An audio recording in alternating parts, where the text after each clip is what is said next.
अस्सलाम वालेकुम नाज़रीन, एक नई वीडियो में खुश आमदीद। आजकल जैसे कि हर घर में कुर्बानी का गोश्त मौजूद है और लोड शेडिंग भी बहुत ज़्यादा हो रही है। फ्रिज में पड़ा हुआ जो गोश्त होता है वो भी थोड़ी सी स्मेल जो है वो देने लगता है। तो अगर आप भी ऐसे एरिया में रहते हैं जहाँ पे बहुत ज़्यादा लोड शेडिंग हो रही है, तो आपको बताऊंगी कि खुदा ना खास्ता आपके गोश्त पे रखे हुए गोश्त के अंदर से अगर स्मेल आना स्टार्ट हो गया तो आपने फौरी क्या करना है। बहुत ही आसान और सादा सा सोल्यूशन बताऊंगी। इसमें सबसे पहली एक बात का आपने ख्याल रखना है कि आपने गोश्त की मिकदार का हिसाब रखना होता है इसमें। जैसे कि मेरे पास अभी बीफ है और ये जो है मेरे पास आधा किलो के करीब है। आधा किलो मेरे पास बीफ है और आधा किलो बीफ के अंदर 2 खाने के चम्मच मैंने सरसों का तेल ऐड किया है। सरसों का तेल, मस्टर्ड ऑयल जो बालों पे लगाया जाता है, बिल्कुल वही तेल आपने लेना है।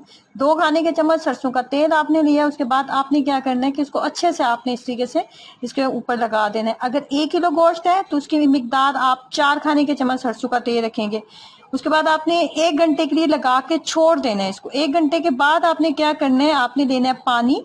जितना गोश्त के हिसाब से आपको लगता है कि गोश्त इतने में बॉयल हो जाएगा, मतलब 3 से 4 ग्लास आपने पानी लिया है। उस पानी के अंदर अच्छे से इसको बॉयल करें कि गोश्त फुली कुक हो जाए। उसके बाद इसका जितना भी एक्स्ट्रा पानी होगा ना, उसको आपने बचाना नहीं है, उसके अंदर गोश्त को कुक नहीं करना।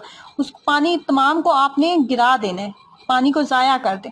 उसके बाद आप अब जो गोश्त आपके पास रेडी हो चुका है, इसके आप राइस बनाएं, आप इसके सालन बनाएं, कढ़ाई बनाएं, कुछ भी बनाएं। जरा से भी स्मेल नहीं आएगी और गोश्त पे बिल्कुल टेस्ट में ऐसा लगेगा जैसे बिल्कुल फ्रेश गोश्त होता है।